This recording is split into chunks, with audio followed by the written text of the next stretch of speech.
Libro de Juan, capítulo 5, verso 28. Fijaos qué palabra dice en este verso tan hermoso. No os asombréis de esto, porque llegará la hora cuando todos los que están en los sepulcros oirán su voz. Los que hicieron lo bueno saldrán a resurrección de vida, pero los que hicieron lo malo a resurrección de condenación. ¿Podemos decir amén? Amén. Este texto es muy sorprendente, porque podríamos llegar a esperar, y de hecho lo esperamos, que todas aquellas personas que creemos en Jesús, llegará un momento en el cual, de la misma manera que Jesús resucitó, también nosotros resucitaremos con Él.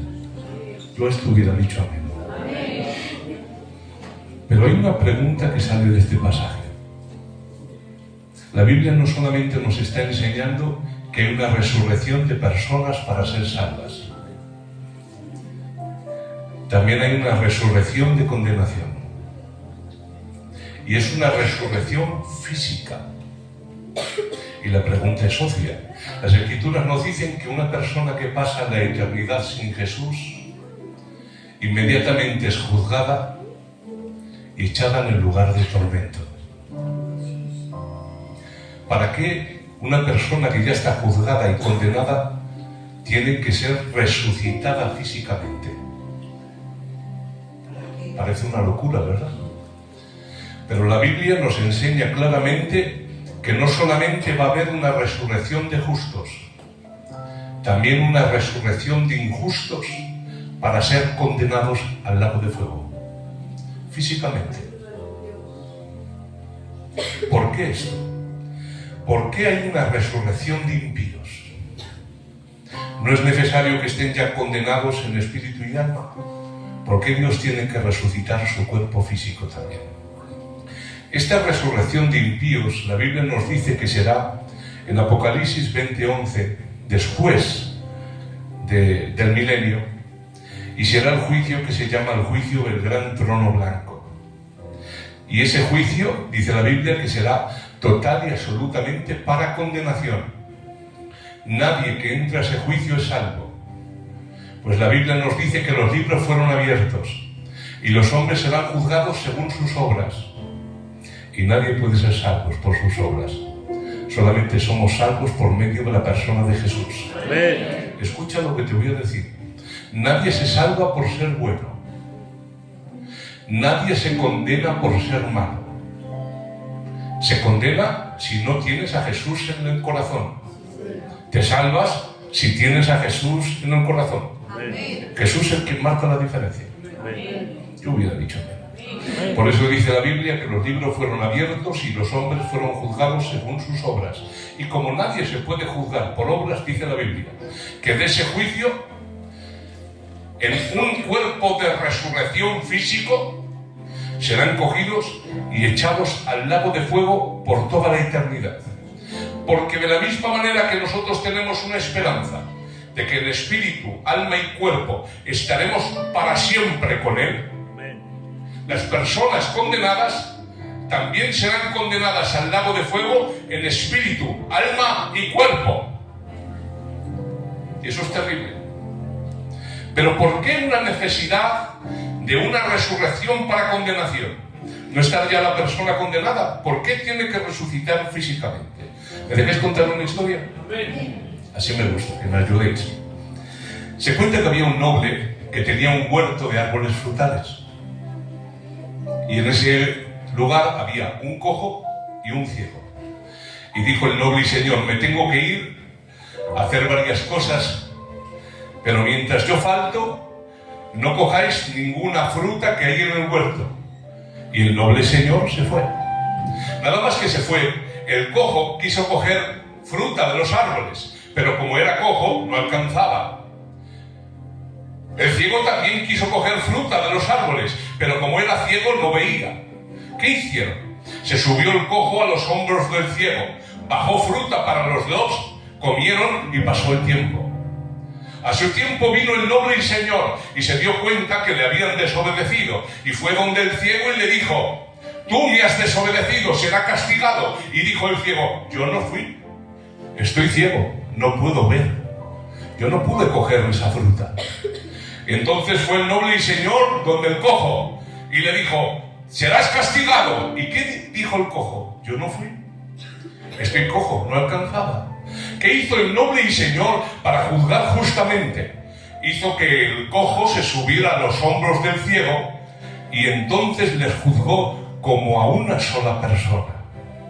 Al ser el ser humano una creación física y espiritual a la vez, al reunificar Dios los dos elementos integrantes del ser humano, este puede dar cuenta de sus actos y recibir eterna retribución. En el tiempo del juicio irá el Señor donde el cuerpo físico y le dirá: tú vas a ser castigado por haber pecado. Pero ¿qué dirá el cuerpo? Yo no fui. Eran las pasiones pecaminosas que habitaban en el alma, lo cual me utilizaban como un instrumento para el mal. Entonces el Señor irá donde el alma y le dirá: te voy a castigar. ¿Y qué dirá el alma? Yo no fui. Era el cuerpo físico que utilizaba, que era el instrumento por el cual yo pecaba. ¿Qué hará el Señor entonces para juzgar justamente? Resucitará el cuerpo físico, se meterá de nuevo dentro de él el espíritu y el alma, y Dios les juzgará como a una sola cosa. Vuelvo a repetir que el ser humano, una creación física y espiritual a la vez, Dios, al reunificar los elementos integrantes del ser humano, este puede dar cuenta de sus actos y recibir eterna retribución. Y digo retribución, no castigo, porque el castigo siempre lleva implícito una corrección y una esperanza de mejora.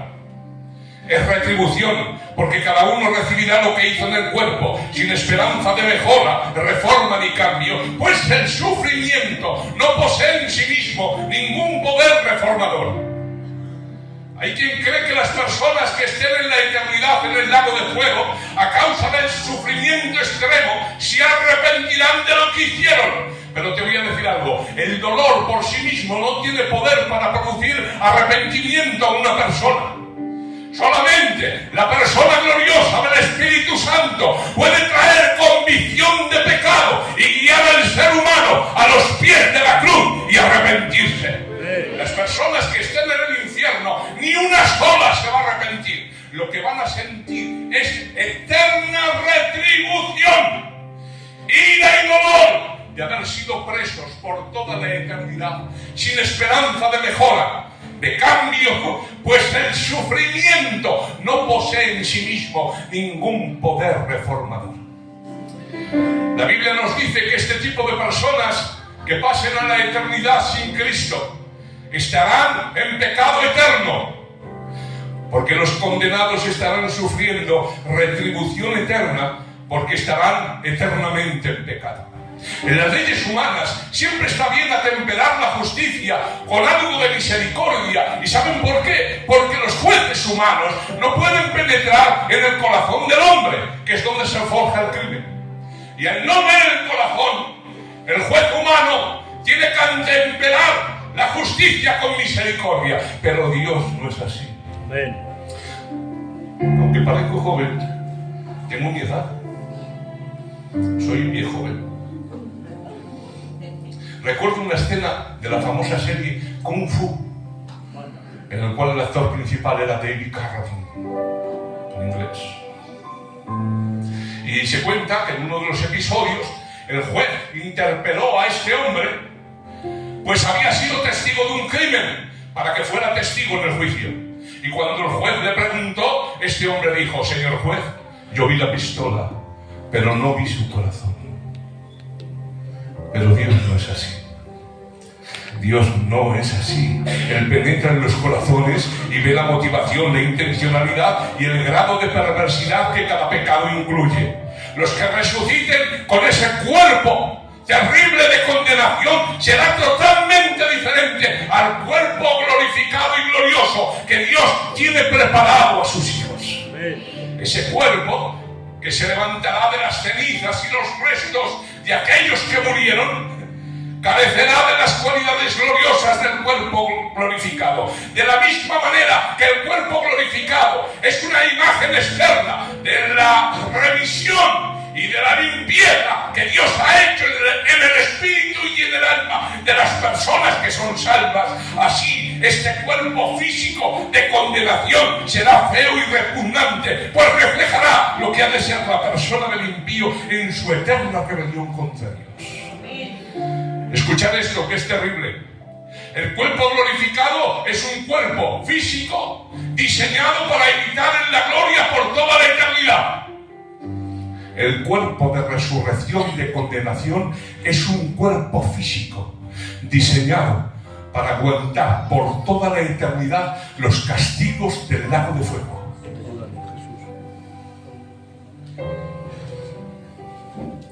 Es tan terrible la enseñanza del infierno que, si os dais cuenta, el 90% de las más profundas enseñanzas sobre el castigo eterno los trajo la persona gloriosa de Jesús. Porque es una verdad tan difícil de aceptar que solamente de aquel que murió por nosotros en la cruz del Calvario para salvarme, el ser humano puede aceptar esta revelación tan terrible. Y tú te preguntarás, pastor, ¿qué es el infierno? La Biblia tiene varios nombres para denominarlo. Primero le llama Genera. Era un lugar que estaba una hondonada al sur de Jerusalén, llamada el Valle de Hinón, que fue convertida con los años en un vertedero en el cual se arrojaba toda la basura para ser quemada. Cuenta la historia que siempre se veía el resplandor de las llamas desde lejos y el humo que subía hacia el cielo. La Biblia llama al infierno las tinieblas de afuera, porque en los tiempos bíblicos no había farolas, solamente había luz en las casas, y aquellas personas que eran echadas de las casas se las entregaba a la terrible y profunda oscuridad y soledad. La Biblia llama al infierno excluidos de la presencia del Señor y de la gloria de su poder, el tormento que sube por los siglos de los siglos. Pero en sí, ¿qué es el infierno? ¿Qué es la condenación eterna? Es la pérdida de todo bien, ya sea físico o espiritual. Es la miseria de una malvada conciencia, desterrada de la presencia del Señor y de la compañía de los santos. Es la existencia para siempre bajo la maldición de Dios. Es el orgullo y el egoísmo, la rabia y la envidia de Caín, condenado a existir para siempre en compañía de otros Caínes, odioso y odiado, sin la menor esperanza de cambiar el carácter, ni el propio ni el ajeno. Es la condenación de la cual el propio reo está consciente de su miserable condición, de la cual sabe que no puede ser removido nunca, procurando buscar un consuelo que nunca llega y un alivio que él mismo entiende nunca llegará. En su Divina Comedia, en la tercera estrofa, Dante describía que sobre la puerta del infierno había una inscripción en latín que decía «Lastiati ogni speranza voi centrate», que significa abandonar toda esperanza a aquellos que entráis a este lugar. El ser humano vive de esperanzas. Cuando las puertas de la esperanza se antojan cerradas, el ser humano se encuentra tan acorralado por la adversidad que prefiere morir.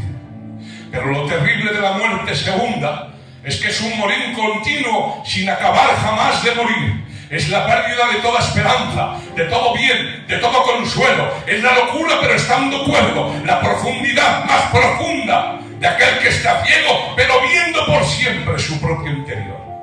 Los antiguos griegos creían que cuando una persona moría, antes de entrar al Hades o lugar de los muertos, tenía que atravesar un río de frías y oscuras aguas, Eteria. ¿Saben lo que decían los griegos?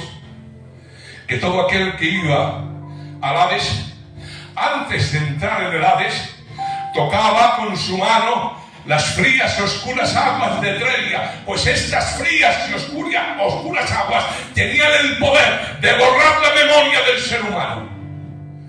Pues estos griegos creían que en el olvido había consuelo, ya que iban al lugar de los muertos, buscaban consuelo en no acordarse de nada de lo que dejaban atrás, de su mujer, del marido, de los hijos, de la familia, y creían que si olvidaban tendrían paz en ese lugar.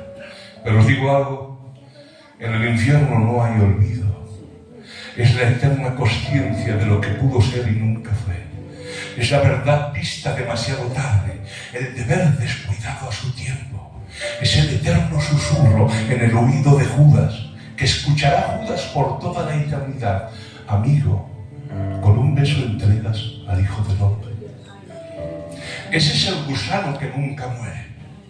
El conocimiento, cual Judas, de que fue uno de los 12, que participó de los poderes del siglo venidero, que venía al culto, que predicaba su palabra, que Dios lo usaba en señales y sanidades, pero que en un momento dado, por 30 míseras monedas de plata, la codicia tuvo tanto poder que vendió a aquel que era el autor de la vida. Y cuando ya estaba decidido en su corazón a hacer aquello que iba a hacer, Jesús, que siempre supo lo que había en su corazón, se acerca donde él. Y cuando Judas le abraza y le besa, se le queda mirando y le dice: amigo, con un beso entregas al Hijo del Hombre. Ese es el gusano que no muere. Tú sabes lo que estará sufriendo ahora ese hombre en ese lugar eterno, por los siglos de los siglos, el saber que por 30 míseras monedas de plata vendió a aquel que era el autor de la vida. Por toda la eternidad estará escuchando en medio del dolor y del sufrimiento: amigo, con un beso entregas al Hijo del Hombre. Si el rostro de muchos criminales es tan terrible que cuando los miramos instintivamente apartamos la vista para no ver lo que asoma a sus ojos, ¿qué será aquel lugar donde se han juntado todas las ruinas del mundo moral, desde el principio de los tiempos hasta el final de los tiempos? Hay un verso que dice: la paga del pecado es muerte, mas la dádiva de Dios es vida eterna en Cristo Jesús. Yo hubiera dicho amén. Aquí el apóstol, por inspiración divina, llama a la muerte la paga o el salario que recibe una persona por pecar. Y aquí hay una observación terrible. Hay muchos que prefieren trabajar para morir en vez de recibir un regalo para vivir. Cristo está aquí. A veces decimos: Raúl o pastor, este mensaje que tú estás predicando, predícalo al inconverso. No pensemos que las personas que venimos al culto estamos libres de un futuro tan terrible. ¿Sabes tú que hay gente que le encanta escuchar mensajes? ¿Lo sabes? Eso le pasaba a Herodes con Juan el Bautista. Le cogió preso, pero de vez en cuando lo sacaba de la cárcel y decía: predícame, chacho, predícame, que me gusta. Porque hay pocas cosas más espectaculares que un hombre usado en la palabra de Dios. Si es que te quebranta el corazón. Y a Herodes le gustaba, tanto es así que sacaba a Juan de la cárcel para que le dijera cosas. Pero después, en un momento de desenfreno carnal, mandó cortar la cabeza de aquel que sabía que era un profeta de Dios. Hay mucha gente dentro de las iglesias que somos, me incluyo yo el primero, como aquellos que escuchemos la predicación de Pablo acerca de la resurrección de entre los muertos en el Areópago de Atenas, y le dicen: ya te oiremos de esto acerca otra vez, sin darse cuenta que nunca más volvieron a escuchar ese mensaje.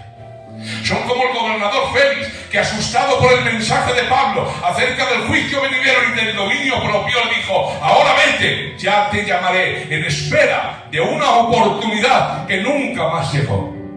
Para que una persona se convierta, se tienen que garantizar 3 elementos. El primero es tiempo. Hoy hay tiempo. El segundo es gracia. Hoy hay gracia. Y el tercero es una persona a los pies de la cruz que clame por perdón y misericordia. Amén.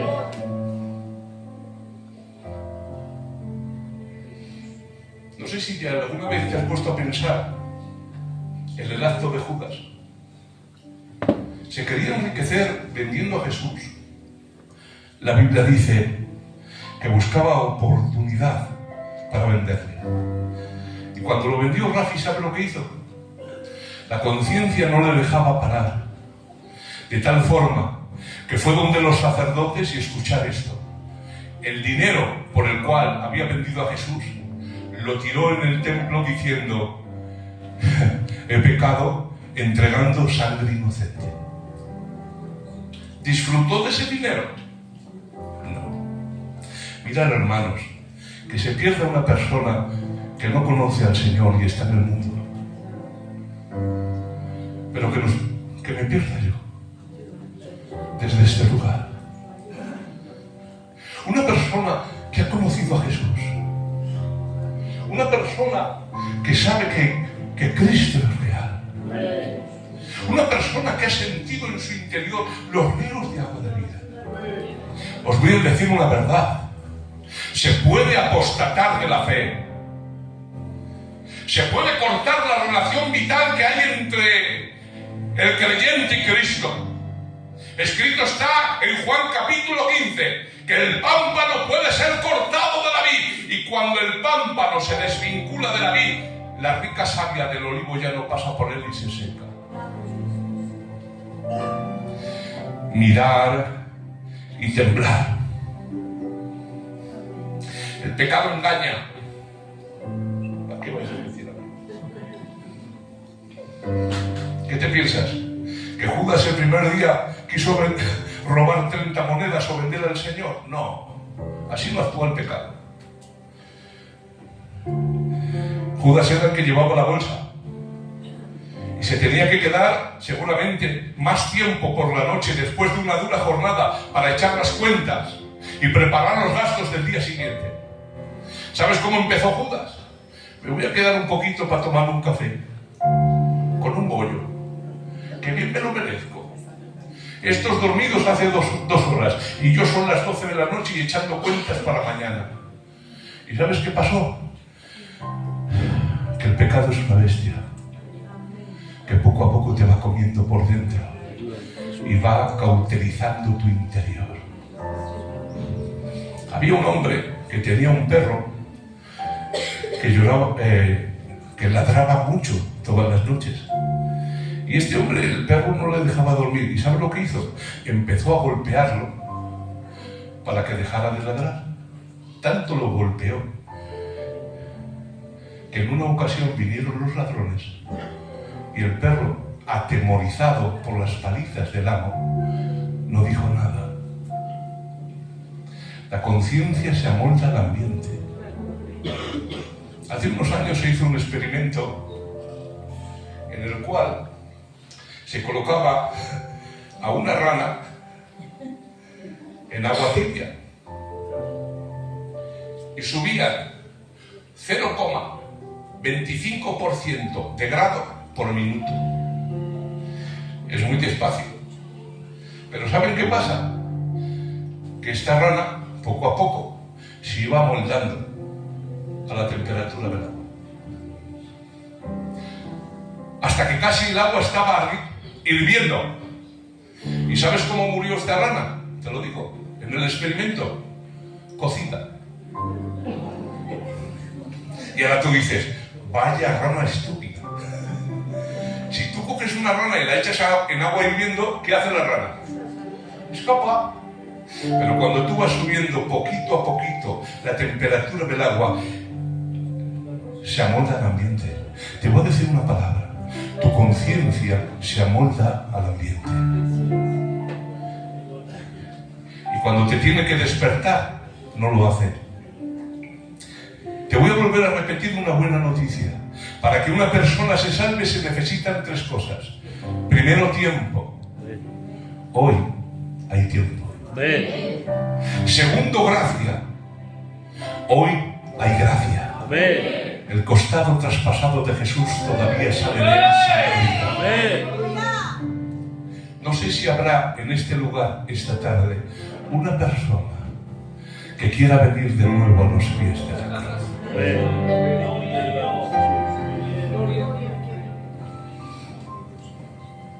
Alguno me puede decir: Raúl, lo que vosotros predicáis es una locura. Me estáis diciendo que un hombre que murió hace 2000 años como un malhechor en una cruz resucitó de entre los muertos. Dice Pablo: si no hay resurrección de entre los muertos, entonces Cristo no resucitó.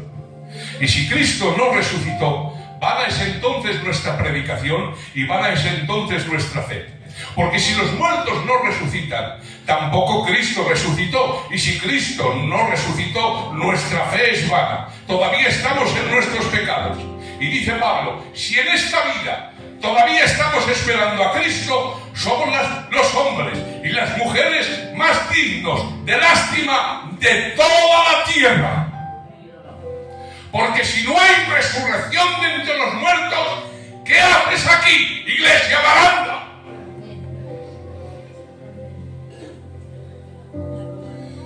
Ustedes lo saben, hay 3 lugares en el mundo que les visitan millones de turistas cada año. El primero son las pirámides de Egipto. Cerca de 80 millones de personas cada año, turistas, van a ver aquel lugar. ¿Y saben por qué? Son famosas porque contienen los cuerpos momificados de los antiguos faraones. 80 millones de personas al año. Hay otro lugar muy famoso que millones de turistas de todo el mundo van cada año. Es la abadía de Westminster en Londres, donde descansan los restos de notabilísimas personalidades inglesas. Por ejemplo, Sir Isaac Newton, padre de la física moderna. Y todos los años millones de personas van a la abadía de Westminster en Londres a ver la tumba de esa famosa personalidad. Hay otro lugar que también visitan cada año millones de personas. Es el cementerio de Arlington en Washington, Distrito de Columbia, Estados Unidos. Ese lugar es reverenciado por muchos norteamericanos por cuanto es el lugar de descanso de muchos americanos prominentes. Muchos expresidentes de Estados Unidos descansan sus restos allí.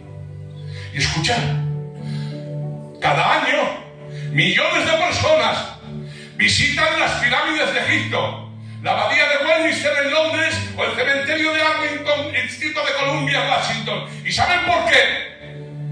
Para visitar a las personas allí enterradas. Pero si usted mañana coge un avión y se va a un oscuro rincón de Palestina y le pregunta a los guías: quiero ver la tumba de Jesús. ¿Saben ustedes que todos los años millones de personas van a visitar la tumba de Jesús? Pero a diferencia de las otras, cuando usted va a ver la tumba de Jesús, la tumba está vacía. Porque dice la Biblia que se levantaron unas mujeres muy de mañana, todavía era oscuro, porque su afán era ungir el cuerpo de su Señor.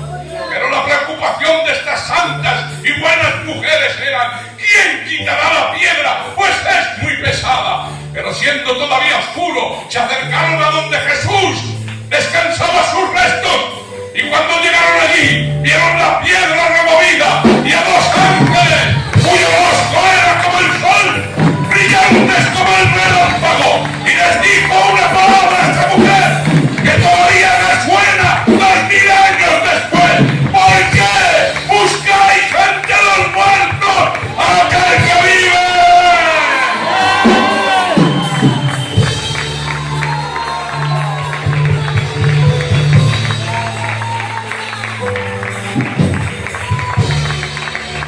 Las pirámides de Egipto, la abadía de Westminster en Londres, el cementerio de Arlington es famoso por lo que contiene, pero la tumba de Cristo es famoso por la que no contiene. Cristo no está muerto, Él ha resucitado.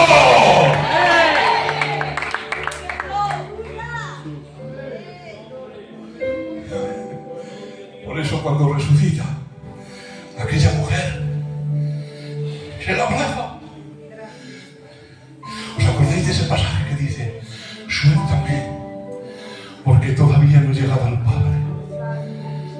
no me toques.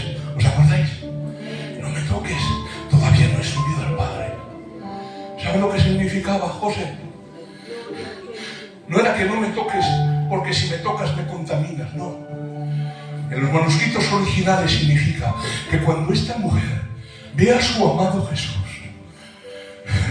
que ha vuelto de la muerte, se le tiró a los pies y se le abrazó y no le dejaba mover. Y le decía, tú de aquí no te vas. Pero ¿cómo vas a dejar ir, marcharse a Jesús? ¿Cómo le vas a dejar ir? ¿Sabes qué mujer era esa? La mujer que el Señor perdonó. Porque el que perdonó mucho, amó mucho. Y cuando le ve, dice, tú ya no te libras más de mí. Se le tira a los pies, le abraza. Y yo me imagino que las lágrimas y los besos sobre sus pies. Y la traducción no me toques, tengo que ir al Padre. La traducción es, suéltame, déjame, tengo que subir al Padre. Dice Pablo que si no existe la resurrección de entre los muertos, somos los hombres y mujeres más dignos de lástima de toda la tierra. Pero la Biblia nos dice, mas ahora Cristo ha resucitado de entre los muertos. Primicia de los que durmieron es hecho. Y si Cristo resucitó, también nosotros resucitaremos con Él. Si Cristo resucitó, ya no estamos en nuestros delitos y pecados, mas su sangre ha limpiado todo nuestro ser. Si Cristo resucitó, tú ahora que tienes dolor, que tienes pena, que te cuesta incluso venir a la iglesia, llegará un momento en el cual sonará la trompeta, y si Él resucitó, nosotros también resucitaremos con Él.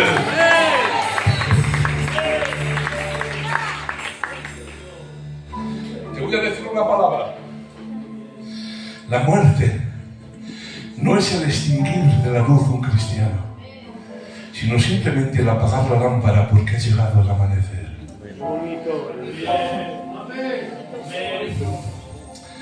Para los que hemos puesto nuestra confianza en Jesús, la muerte no es un alguacil que nos lleva a rastras al tribunal, más bien se asemeja a un sirviente que nos conduce a la presencia de un amoroso Señor. Duele mucho perder a aquellos que amamos y mirar así y no verlos.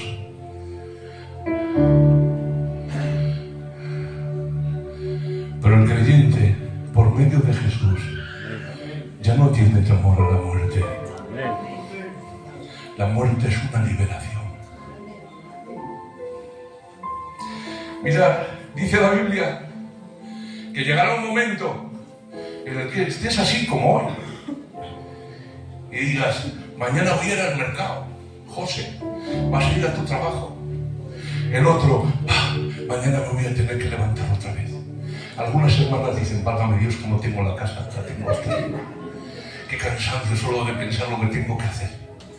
Y estarás planeando tu vida, como todos los días. Te levantarás por la mañana, pensando que los niños tienen que ir al colegio, o tienes que ir a trabajar, o tienes que hacer esto o aquello, pero de repente, sin más, escucharás una trompeta. Solo la van a escuchar aquellos que han sido limpiados y redimidos por la sangre del Cordero. Y fijaos el orden. Dios honra a los que le honran. A aquellos que creyeron en Él hasta la muerte. Cuando suene la trompeta, la Biblia dice, y los muertos en Cristo resucitarán primero. Y tú dirás, ¿y cómo resucitarán? Ustedes lo saben. Hasta en la más pequeña de las células del ser humano se encuentra todo el ADN de tal forma que todo su código genético se puede reproducir de nuevo. ¿Saben lo que significa esto?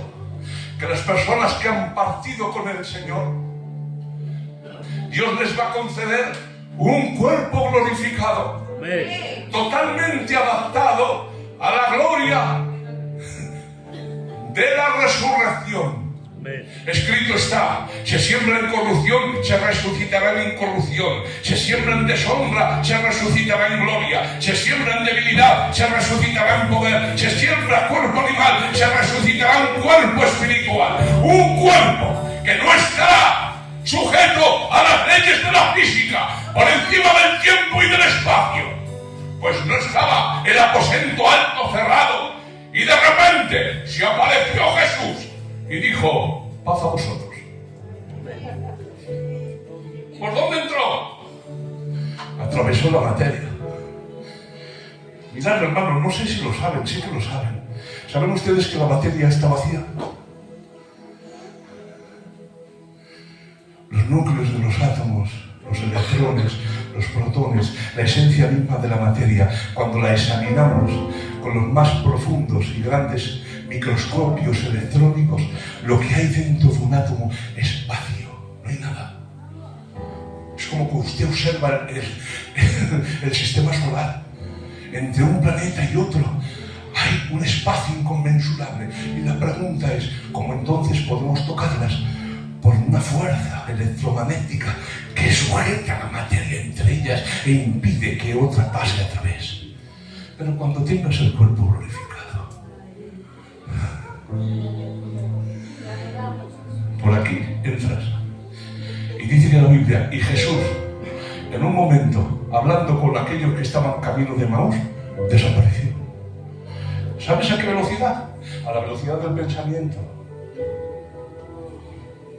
¿Te imaginas? Yo sé que muchas veces cuando has pecado te has golpeado el corazón y te has dicho: qué mala sombra tengo, Señor, qué malo soy. Tú sabes que cuando venga ese cuerpo glorificado, la vieja naturaleza humana será quitada y Dios te dará un cuerpo totalmente diseñado para la eternidad. Pues ese toque de trompeta, ¿te lo imaginas? Cuando suene, todos cual gráciles plumas, iréis subiendo para arriba.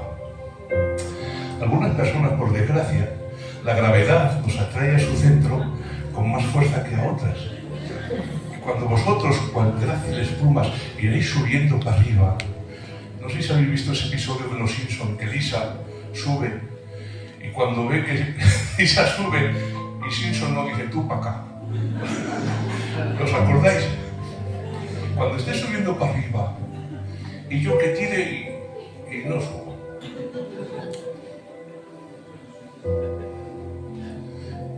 Espero que con el cuerpo glorificado no sea tan pesado. Y cuando el Señor mire para aquí y diga: válgame Dios, Ángel, toca otra vez, a ver si sube ese. Porque yo no me quedo aquí. Yo me voy para él.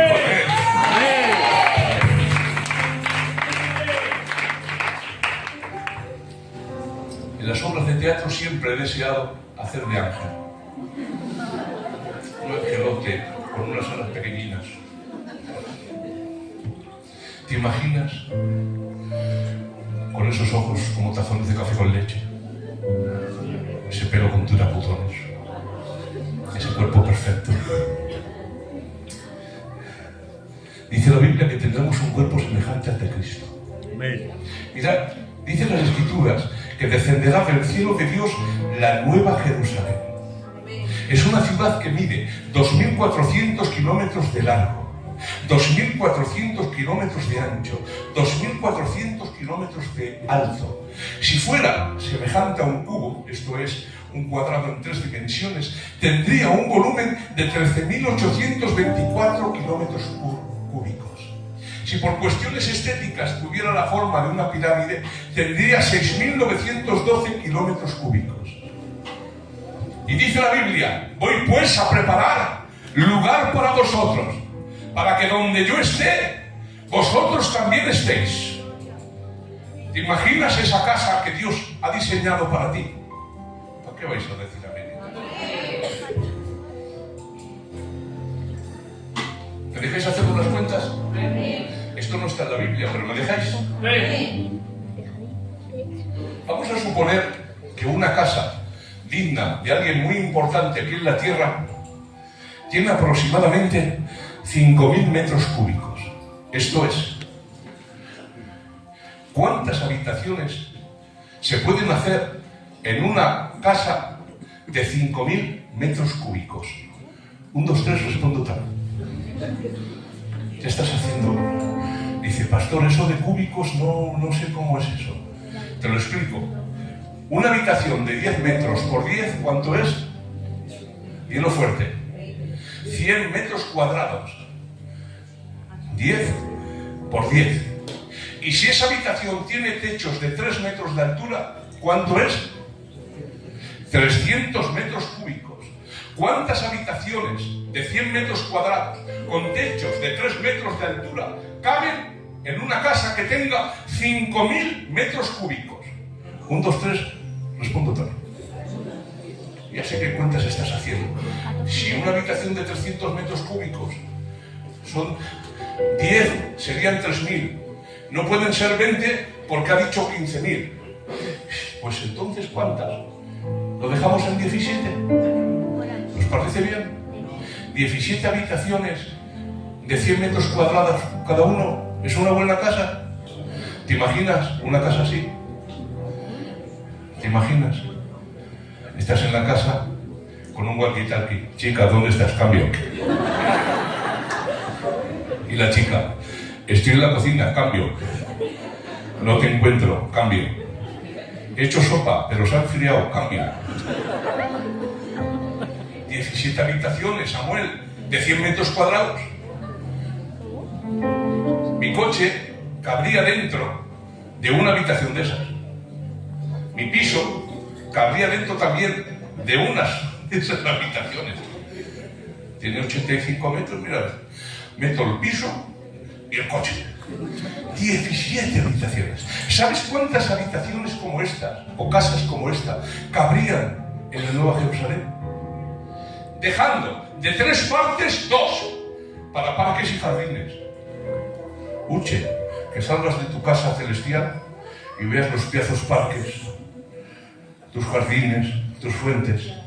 Y de 3 partes 1 para estas casas. ¿Sabes cuántos apartamentos o moradas como esta caben en ese lugar? 1.152 billones con B de moradas. Por eso dice la Biblia que en ese lugar estarán los santos del Antiguo Testamento, los santos del Nuevo Testamento, las miriadas y miriadas de ángeles, el Padre, el Hijo y el Espíritu Santo. Dice la Biblia que en aquel lugar no hay sol. ¿Y saben por qué? Porque ahora mismo nuestro sol nos ilumina, porque hay una fusión nuclear. El hidrógeno se convierte en helio y en esa transformación las cantidades de energía que se transmiten son gigantescas. Llegará un momento en el cual el sol consuma todo el hidrógeno. Los científicos calculan que será dentro de 5.000 millones de años. Y cuando consuma el hidrógeno, empezará a consumir el helio. Esto hará que nuestro sol empiece a crecer y a volverse rojo. Y será tan grande como la órbita de Marte, absorbiendo a Mercurio, Venus, la Tierra y el propio Marte. Y entonces, dentro de 5.000 millones de años, aquí no queda nadie. Al ser tan grande, la cantidad de energía que consumirá será muy rápido. Tanto es así que consumirá el helio en muy pocos miles de millones de años. Y conforme lo vaya consumiendo, se hará haciendo cada vez más pequeño, hasta que cuando se apague, sea una bola fría y oscura en un sistema solar apagado y muerto. ¿Dentro de cuánto? 5.000 millones de años. Pero dice Dios, no puedo tener esa bombilla que se funde tan pronto para que ilumine a mis hijos en la eternidad. Porque 5.000 millones de años será como la gota de agua que cae de un cubo. No hay sol. Yo seré el sol de mi pueblo. Mirad que os voy a decir. La Biblia nos dice que en ese lugar ya no va a haber mar. El mar, en los términos romanos, estaba cerrado de los meses de octubre a mayo. ¿Y por qué estaba cerrado? Porque no se podía navegar a causa del invierno. Eso significa inquietud, misterio atemorizador y separación. Pero en el cielo ya no va a haber más mar, porque no habrá llanto ni clamor, por cuanto Dios enjugará toda lágrima. Si tú coges una de tus lágrimas y las pruebas, te darás cuenta que esa lágrima sabe salada. Pero si llevas esa lágrima a que sea analizada, te dirá que está llena de sal, agua y diversas sustancias. Pero lo que nunca saldrá en ese análisis es lo que hay detrás de cada lágrima. El ácido de una vida agriada, el veneno de un recuerdo amargo, los fragmentos de un corazón quebrantado. ¡La iglesia Miranda! ¡En el cielo no hay lágrimas!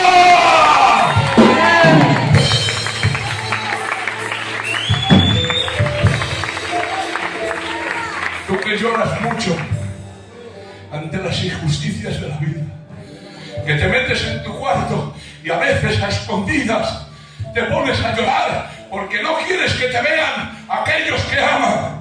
Te voy a decir una noticia, te la voy a recordar. En el cielo ya no hay lágrimas. En el cielo no hay corazones quebrantados.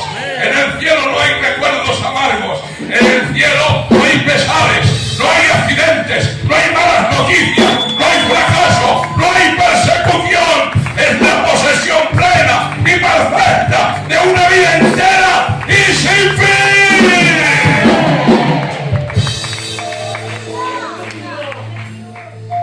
El cielo es la completa satisfacción del ser humano, sin temor de pérdida, deterioro ni alteración.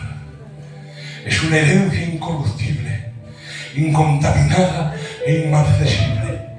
Incorruptible porque no se echa a perder jamás. Incontaminada porque no se puede ensuciar ni afiar. E inmarcesible porque no se puede marchitar ni deteriorar de ninguna manera. Como dijo el poeta, ¿cómo será desembarcar y encontrarse en el cielo? Coger una mano y descubrir que es la de Dios. Respirar un aire desconocido y comprender que ese aire es celestial. Sentir renovadas fuerzas y descubrir que has adquirido la inmortalidad. Pasar de la tempestad a la calma incesante. Despertar y hallarte en casa. Porque esta no es tu casa. Porque somos peregrinos en este lugar. Esta no es tu casa, iglesia de Aranda. Mira a tu alrededor. Eres un peregrino. Eres una persona que transita por este mundo. Pero llegará un momento en el cual el Padre nos llevará a estar con Él a nuestra verdadera casa. ¿Me dejáis deciros 4 palabras y termino? A veces me preguntan, Raúl, ¿en el cielo conoceré a mis seres queridos? Una mujer me preguntó llorando, perdí a mi hijo pequeño. ¿Le conoceré en el cielo, Raúl?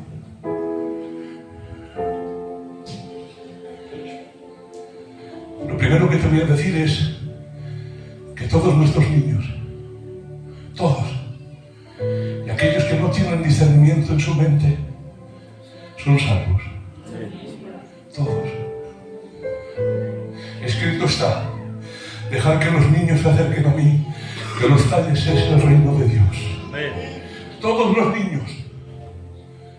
Se les aplica automáticamente el sacrificio del Calvario. Y Cristo los coge y se los lleva con Él. Y me decía, ¿conoceré a mi niño pequeño? ¿Cómo lo voy a conocer si partió muy pequeño?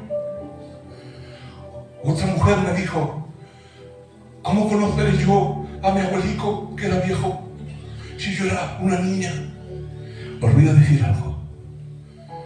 En el cielo no hay geriátricos y tampoco salas para niños.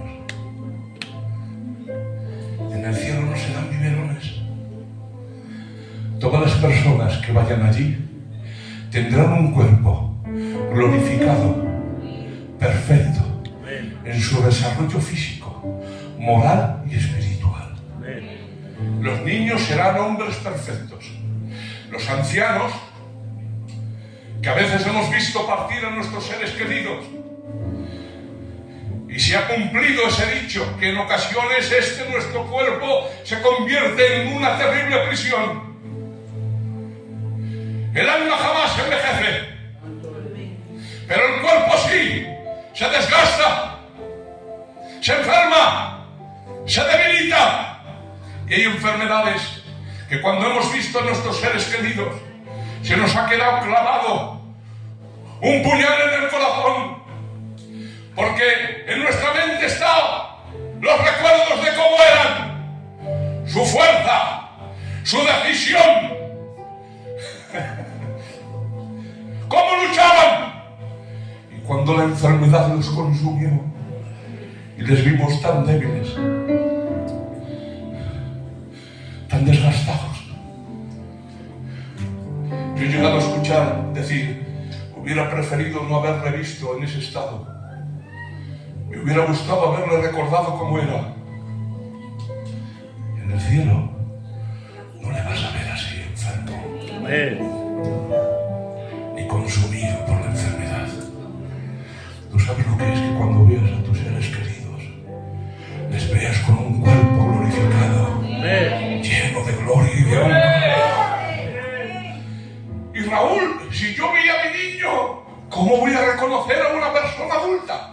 Dentro del alma, del espíritu del ser humano, hay 3 habitaciones: la conciencia, la capacidad de comunión y la capacidad de intuición. La capacidad de intuición es la capacidad que tiene el espíritu del hombre de saber las cosas sin haberlas visto ni aprendido previamente. Es así como Dios conoce todas las cosas. Su capacidad de intuición es infinita y perfecta. Y cuando Dios nos creó a su imagen y semejanza, dejó un poquito de Él en nosotros. ¿Y cómo lo sabes? Lo sé.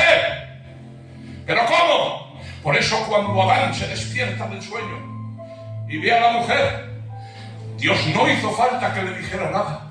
Nada más verla supo que quien estaba viendo era carne de su carne y hueso de su hueso. Por eso dijo: esta será llamada varona, porque del varón fue tomado. Adán, ¿quién te lo dijo? Nadie. La capacidad de intuición que está en el espíritu. La Biblia dice: ahora conocemos oscuramente, a través de un espejo, pero cuando tengamos el cuerpo glorificado, la capacidad de intuición será perfecta y maravillosa. ¿Y sabes lo que va a significar eso? Que cuando tú ves a ese gigante con un cuerpo glorificado, lleno de gloria y de hermosura, dirás: ¡ay, si es mi hijo! ¡Ay, si es mi hermano! ¡Ay, si es mi padre! ¿Cómo lo sabes? Por la capacidad de intuición. Pero escucha, cuando Él te ve a ti, te verá y te dirá: hola, papá. Hola, hijo mío. Hola, madre. Hermano mío. No hará falta que nadie diga: helo aquí o helo allí, sino que cuando nos veamos en el cielo, sabremos en nuestro espíritu que a quien estamos viendo es a nuestros seres queridos. Mira lo que te voy a decir. Tú sabes lo que es el dolor de la separación, pero te imaginas por un instante el gozo del encuentro. ¿Te lo imaginas por un segundo? Y ya no le ves enfermo, ni viejo, ni indefenso, en un cuerpo de gloria. Raúl, ¿en el cielo perdemos la memoria? No, no la pierdes. ¿No dijo aquel rico a Abraham: manda a Lázaro que moje su dedo y lo pase por mis labios? No pueden pasar de aquí a allí o de allí a aquí. Pues entonces que resucite Lázaro de entre los muertos, porque tengo 5 hermanos y no quiero que vengan a este lugar. ¿Y cuál fue la divina respuesta? A Moisés y a los profetas tienen, óiganlos, pues quien no cree en el mensaje de la palabra, no creerá, aunque uno resucite de entre los muertos. Y tú dices, imposible. ¿Cómo no van a creer? ¿No has leído Juan capítulo 11 y capítulo 12? Cómo Jesús resucitó a Lázaro, que hedía ya de 4 días. Y cuando está sentado a la mesa, los fariseos decían, no solo hay que matar a Jesús, matemos a este que Jesús ha resucitado de 4 días. ¿Hasta qué punto el corazón humano se puede endurecer ante las evidencias y las pruebas de que hay un Cristo glorioso? Amén. Mira, voy a terminar con esto. Voy a terminar. Muchas veces decimos que cuando estemos en el cielo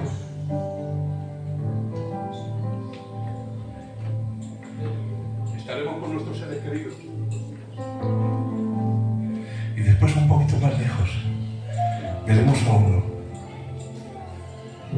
cuyos ojos son como llama de fuego, su cabello blanco como la blanca lana, sus manos como el bronce bruñido, sus pies como el mármol.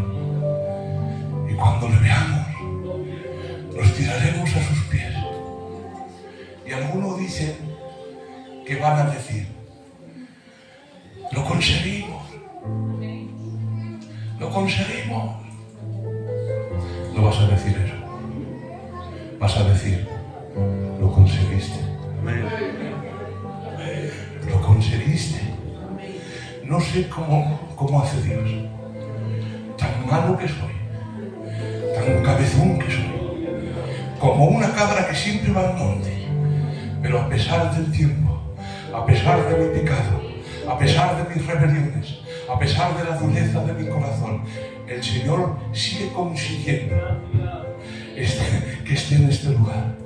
No soy yo, ha sido Él. Amén.